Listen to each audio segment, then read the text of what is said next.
नमस्कार दोस्तों, UP triple SC से लेखपाल भर्ती में कोर्ट में जो मैटर चल रहे हैं उनके त्वरित राहत के लिए अभ्यर्थियों के द्वारा हर संभव प्रयास किया जा रहा है और संभवतः पूरी उम्मीद है कि सरकार, शासन और आपका जो आयोग है वो भी आपके पक्ष में है।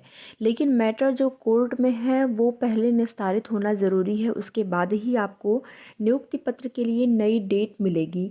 तो ये संघर्ष जो है आपके नियुक्ति पत्र को लेकर वो जारी है। अब तक आप लोगों का नियुक्ति पत्र मिल गया होता, लेकिन कोर्ट मैटर की वजह से यहाँ पर स्टे लग गया है, आप सभी को मालूम है।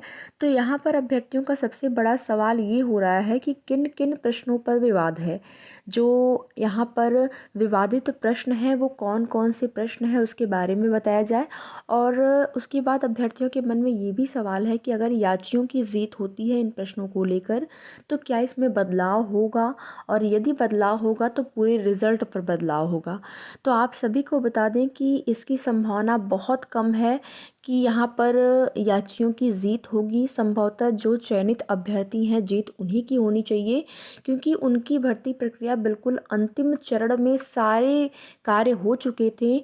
और सबसे बड़ा यहाँ पर पॉइंट आपका लोगों का जो बन रहा है, मजबूती का पॉइंट बन रहा है, वो ये है, उसको आप कोर्ट में प्रस्तुत कर सकते हैं कि यहाँ पर कई ऐसे अभ्यर्थी हैं जो कि पहले से कहीं और जॉब कर रहे थे और सरकारी नौकरी में वो पहले से थे, फिर भी अधिक ग्रेड पे की जॉब करने के बाद भी वो उस जॉब को छोड़ के यहाँ पर आए थे नियुक्ति पत्र वितरण समारोह में शामिल होने के लिए, नियुक्ति पत्र लेने के लिए।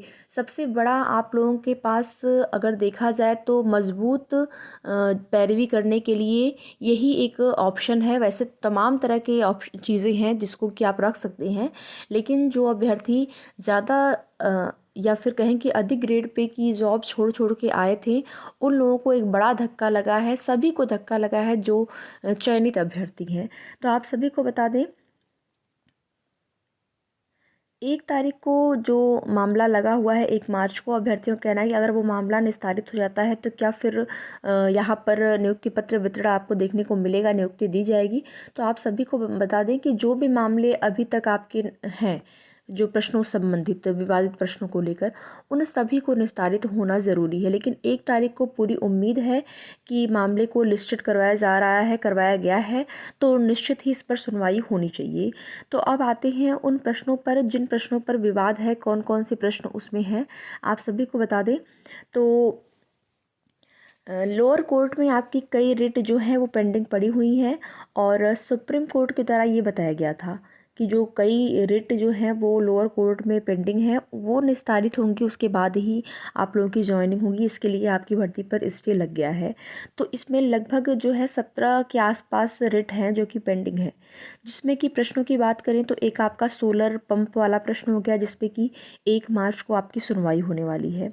उसके बाद एक प्रश्न यहाँ पर आपका हो गया है, जो NS2 वाला प्रश्न है, वो प्रश्न है विंध्याचल पर्वत वाला है, और आजीविका मिशन, कन्या विद्याधन, ये कुछ प्रश्न हैं। और भी प्रश्न है, देखिए और भी प्रश्न है, जैसे ही उसकी सूचना मिलती है आपको बताया जाएगा। फिलहाल के लिए सोलर पंप वाला आप देख लीजिए 1, और NS2 वाला 2, विंध्याचल पर्वत 3, कन्या विद्याधन 4, आजीविका मिशन 5, ये 5 प्रश्नों के बारे में जानकारी प्राप्त हुई है, जिसमें कि सोलर पंप वाले पर 1 तारीख को मामला आपका लिस्टेड हुआ है सुनवाई के लिए।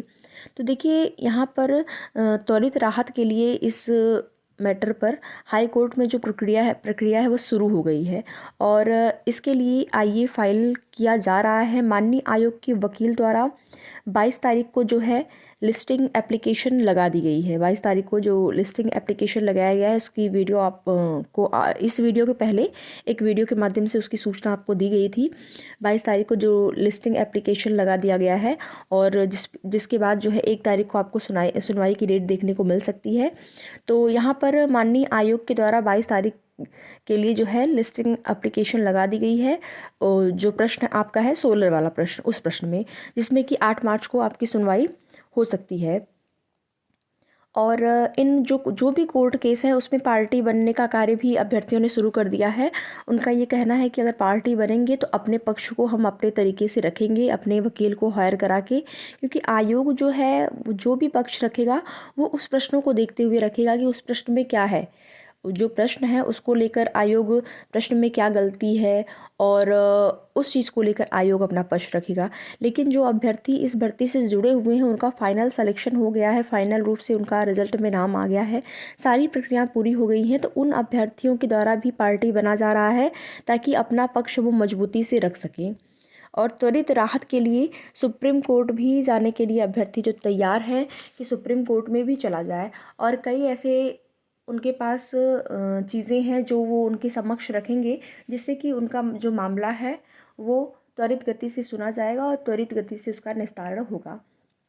जिसमें कि आप सभी यहाँ पर जान जाइए कि जो अभ्यर्थी हैं वो लगातार प्रयास कर रहे हैं, चाहे सुप्रीम कोर्ट में जाने की बात हो, हाई कोर्ट में जाने की बात हो, या फिर धरातल स्तर पर भी अभ्यर्थी लगातार प्रयास कर रहे हैं। तो आप लोग ज़रूर सहयोग करें। जो भी लेखपाल भर्ती में अंतिम रूप से चयनित अभ्यर्थी हैं उन लोगों से एक निवेदन है कि 26 तारीख के लिए आप जो भी अभ्यर्थियों ने यहाँ पर योजना बनाई है, 26 तारीख को आप सभी लोग सहयोग करिए उस कार्य में। राजस्व परिषद सोमवार को जाना है, सोमवार यानी 26 तारीख को।